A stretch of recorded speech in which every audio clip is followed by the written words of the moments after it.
আমি এই মুহূর্তে দাঁড়িয়ে আছি সাপাহারের ঐতিহ্যবাহী আম্রপালি আমের বাজারে।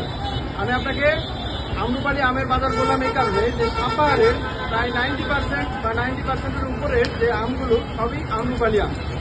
আর আমাকে অনেক জোরে জোরে কথা বলতে হচ্ছে কারণ আমার পাশে কত সাউন্ড। আমি আসলে আপনার আজকে এই ভিডিওটাতে দেখাবো যে সাপাহার বাজারের কি অবস্থা। এই দেখেন একটু আমার পাশে প্রায় সাপাহার বাজারের প্রায় পাঁচটা রাস্তা প্রায়